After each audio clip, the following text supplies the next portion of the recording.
윤석열 당선인과 조국 전 장관 못지않게 또 다른 질긴 악연을 꼽자면 윤 당선인의 최측근으로 통하는 한동훈 검사장과 문재인 정부의 법무부 장관과의 관계도 빼놓을 수 없을 것 같습니다. 민주당이 검수완박을 추진하는 결정적 이유 중 하나도 한동훈 검사장의 신라젠 취재 의혹과 관련해서 2년 만에 무혐의 처분을 받았기 때문인데요. 한 검사장, 과거 이 사건 관련해서 이렇게 말한 바 있습니다. 없는 죄를 만들어서 덮어 씌우는 것은 민주국가에서 절대로 있어서는 안 되는 일입니다. 그런데 말입니다. 그거 정확하게 이 정권이 저한테 한 일 아닌가요? 그리고 없는 죄를 만들어서 덮어 씌우는 것만큼 있는 죄를 덮어 주는 것도 절대 해서는 안 되는 일이라고 생각합니다. 네, 2년 만에 피의자 족쇄가 풀린 한동훈 검사장, 추미애 전 장관과 박범계 장관을 향해서 직격탄을 날렸습니다. 이런 내용입니다. 네, 한동훈 부원장은요, 지금 이제 2년 만에 무혐의 결정과 관련하여 말씀드림이라는 글을 통해서 법무장관 추미애, 박범계의 피의 사실 공표와 불법 수사 상황 공개 및 마구잡이 수사지휘권 남발 등에 대해서 진실을 밝히고 책임을 물어야 한다. 이렇게 지난 6일 올렸습니다. 그러자 박범계 장관도 가만히 있지 않았습니다. 박범계 장관, 이게 정상인가라고 물었습니다. 무슨 책임을 묻는다는 건지 모르겠다는 거고요. 본인이 대통령인가 검찰총장인가 내가 죄가 있으면 당당하게 고발하라라고 어제 올렸습니다. 법무부 장관들에게 책임을 지라는 한동훈 검사장, 당신이 대통령이냐 무슨 책임을 묻겠다는 거냐고 박범계 장관이 반박하는 등 거친 설전이 오가고 있습니다. 정혁진 변호사님, 이 공방에 대해서는 좀 어떻게 보십니까? 글쎄요, 한동훈 검사장이 진짜 고발할지는 잘 모르겠고요. 그런데 제가 쭉 보니까 한동훈 검사장 관련해서는 두 번의 모멘텀이 있었어요. 언제냐면은 2020년 7월 24일에 대검의 수사심의위원회에서 한동훈 검사장에 대한 수사 중단과 불기소를 권고했거든요. 근데 이걸 따르지 않았어요. 오히려 정진웅 그 당시 형사 1부장이 가가지고 독직 폭행까지 이루어졌던 거죠. 두 번째는 언제냐면 2021년 7월 16일인데 그때 법원이 이 기자에 대해서 무죄 판결을 내렸단 말이에요. 네. 그런데 한동훈 검사장의 혐의는 뭐냐면은 강요 미수죄 공범이란 말이에요. 그런데 강요죄라고 하는 것은 뭐냐면은 협박으로 사람이 하기 싫은 일 하게 하는 게 강요죄 아니겠습니까? 그런데 1심 판결에서 뭐라고 이야기했냐면 법원은 해악 고지 자체가 없었다. 그러니까 강요죄에 해당한 행위 자체가 없었다.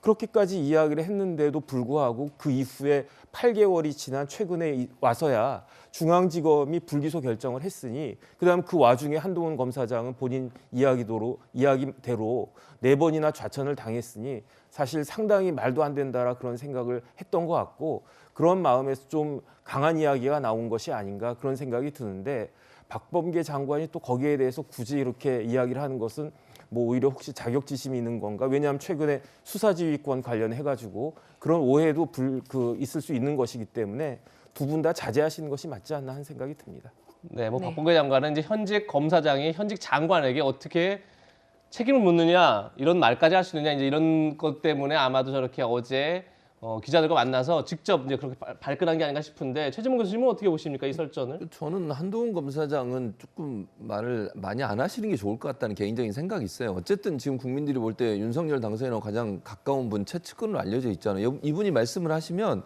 그건 상당히 정책 파장을 낳을 수밖에 없어요. 지금 상황에서는 더더욱 네. 그렇습니다. 당선되고 났기 때문에 저는 그래서 한동훈 검사장께서 자꾸 이렇게 말씀을 많이 하시는 것은 제가 볼 때 당선인한테 절대 도움이 안 된다고 개인적으로 생각을 하고요. 물론 본인의 권리이기 때문에 본인의 증거의 비밀번호를 본인의 휴대전화의 비밀번호를 안 가르칠 권리가 있습니다. 충분히 이해합니다. 그러나 국민들이 볼 때는 검사장이 돼서 검사의 수사에 적극적으로 협조하지 않고 또 증거 불충분을 해서 이게 이제 무혐의가 내려진 거잖아요. 서울중앙지검에서. 국민들이 볼 때는 이게 뒤끝있게 개운하지 않은 거예요. 그걸 차라리 그냥 다 보여줘서 포렌식하고 본인이 참관한 가운데 그래서 했으면 누가 이렇게까지 문제를 삼겠습니까? 그러니까 국민들은 그렇게 행동하는 한동훈 검사장의 모습이 뭔가 숨기려고 감추려고 하는 게 아닌가 하는 의혹이 생길 수밖에 없어요. 일반 국민들이 볼 때는. 그래서 그런 부분들에 대해서 물론 지금 무혐의가 나왔기 때문에 본인은 거기서 풀려났다고 생각하시겠지만 국민들은 아직도 개운하지 않은 맛이 남아있다는 걸 분명히 아셔야 돼요. 그리고 나중에 또 어떤 일이 생기면 그 문제가 계속 논란이 될 거라고 저는 보거든요. 이제 제가 볼 때는 모르겠습니다. 이건 제 개인적인 추측이지만 당선인께서 한동훈 검사장의 중요한 직책을 맡긴다고 생각을 해보세요. 그럼 이 논란이 또 줄어들겠습니까? 그래서 저는 한동훈 검사장은 물론 개인적으로 감정이 있을 수 있지만 자꾸 이렇게 이 말씀을 하시는 것 자체가 저는 별로 도움이 안 된다 이렇게 생각을 합니다. 네.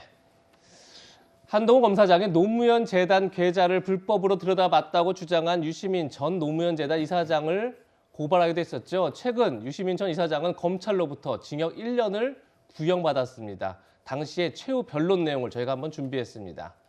유시민 전 이사장은 지난 7일 징역 1년 구형을 받자 한동훈이라는 이름을 올린 것이 징역 1년을 살아야 할 범죄인가? 그렇게 하면 정의가 서는 것이냐? 이렇게 이제 반문하면서 제가 한 일에 후회는 없다. 처벌을 받아도 어쩔 수 없다. 다시 그런 상황이 생겨도 그렇게 할 수밖에 없다. 이렇게 얘기했습니다. 김근식 교수님, 예. 지난해 1월 달에 한동훈 검사장에게 사과하면서 어떤 형태의 책임 추궁도 받아들이겠다 이렇게 말한 것과 좀 사뭇 다른 변론이다 이렇게 볼 수 있을 것 같아요. 예, 저도 좀 그렇게 좀 의아했습니다. 그 사건이 진행이 됐고 검찰에서 수사를 했고 그래서 허위사실 공표라고 이야기를 하고 있는데도 막상 이제 검찰이 1년 구형을 하니까 이제 납득할 수 없다. 그리고 좀 제가 가장 뜨아했던 그 내용은 다시 그 상황이 와도 나는 그렇게 할 수밖에 없다라고 이야기를 하시는데 예. 본인 스스로 잘못했다고 이야기를 했고 이게 가짜 뉴스라고 스스로 시인을 했고 한동훈 검사장에게 사과를 했던 분인데 왜 그런 이야기를 하는지 좀 알 수가 없는데요. 아마도 이제 1년이라는 검찰의 구형을 보고 이게 실형이 나올 수도 있겠구나라는 아마 생각이 들면 그러면 사실 유시민 이사장 정도의 지금 비중이면 사실 정치인이지 않습니까? 예. 그렇다고 한다면 정치인이 타인에 대한 어떤 명예훼손에 의해서 실형을 받아버리면 이게 상당히 큰 그 오점으로 남는 거 아니겠습니까? 그러다 보니까 이것을 아마 좀 정치화시켜서 정치 쟁점화시켜서 어떤 식의 어떤 프레임을 좀 바꾸려고 하는 의도가 아닌가 생각이 들고요. 왜냐하면 이거 누가 봐도 명백하게 노무현 재단 계좌를 들춰본 적이 없고 추적한 적이 없는데 그걸 했다고 이야기했고 그것도 굉장히 공개적인 방송에서 이야기를 했고 그다음에 유시민 이사장 정도의 이 파워를 가진 사람이면 국민들에게 굉장히 큰 영향을 미치는 거거든요. 예. 그러기 위해서 검찰이 수사 끝에 1년의 구형을 한 것인데 저는 조국 사태도 그렇고 이번에 유시민 이사장 그저 행태도 그렇고 잘못한 게 있으면 잘못했다고 인정하는 게 뭐가 그리 어렵습니까? 그 부분에 대해 솔직하게 인정하고 다시는 그렇지 않겠다고 하면 되는데 그걸 안 하는 행태를 참 이해하기가 힘듭니다. 네, 유 전 이사장에 대한 선고는 오는 6월 9일로 예정돼 있습니다. 그런데 한동훈 검사장, 유 전 이사장에 향해서 추가로 법적 조치를 예고했습니다. 바로 이 발언을 문제 삼은 겁니다. 한동훈 검사가 여기 증인으로 나와서 소환 조사를 한 번도 안 받았다고 얘기했어요. 자기 입으로. 그러니까 한동훈 검사를 조사하지 않았어요, 검찰에서. 핸드폰만 열지 않은 것이 아니고 한동훈 검사에 대한 조사도 안 했습니다, 사실상. 그리고 2년 2개월 만에 무혐의 처분한 거기 때문에 제가 하는 말이 아니고 한동훈 검사가 여기 증인으로 나와서 제 재판에서 소환조사 안 받았다고 얘기했어요. 실제로 한동훈 검사에 대한 조사를 안 했습니다, 검찰이. 저는 그렇게 판단해요. 네, 하지만은 한동훈 검사장 지난 2020년 7월에 한 차례 검찰에 출석해서 피의자 조사를 받은 바 있습니다. 정혁진 변호사님, 과연 유시민 전 이사장이 이걸 몰랐을까요? 이거는 이제 사실관계를 따져봐야 되는데 맨 마지막에 유시민 전 이사장이 뭐라고 이야기했냐면 한동훈 검사장이 자기 재판에서 증인으로 나와가지고 검찰 소환 조사를 안 받았다라고 이야기했다는 거 아니겠습니까? 예. 네. 이게 사실이라고 하면은 뭐 명예훼손이 크게 되지 않을 것 같은데 네. 만약에 그것도 사실이 아니다라고 하면 그럼 명예훼손이 될 수가 있겠죠. 왜냐하면 유시민 이사장이 저런 발언, 그러니까 소환 조사를 한 번도 안 받았다라는 이야기를 그 검색도 안 하고 이런 민감한 시기에 하지는 않았을 것이다라고 사람들이 생각을 하니까 네. 그래서 검색을 했으면은 그 한동훈 검사장이 소환 조사 받았다는 날짜까지 다 나올 텐데 예. 그걸 몰랐을 리가 없을 것이다라고 이제 추측이 되는 거죠. 명예훼손죄는요 사실은 감정적인 측면이 있는 죄예요. 그래서 명예훼손이 한 번에 끝난 게 아니고 하고 또 하고 그래서 재판 끝나고 또 하고 막 이런 경우가 있단 말이죠. 그렇기 때문에 하면 할수록 이게 죄질이 나빠지는 죄가 명예훼손죄입니다. 그렇기 때문에 형사적으로 따지면은 여러 번 하게 되면 형량이 그 다음번에는 더 올라가고요. 민사에서도 명예훼손으로 인한 그 위자료 청구 소송이 들어갈 수가 있는데 그렇게 되면 손해배상 청구 금액도 이전보다 더 올라가고 그런 특성이 있는 거니까 그런 부분들은 좀 주의하셔야 될 거 아닌가 싶습니다. 네. 네. 무혐의 처분을 받은 한동훈 검사장을 두고 윤석열 정부에서 서울중앙지검장 등 요직을 맡을 것이다 이런 전망도 나옵니다. 과연 윤석열 당선인은 어떤 선택을 할지도 한번 지켜보도록 하겠습니다.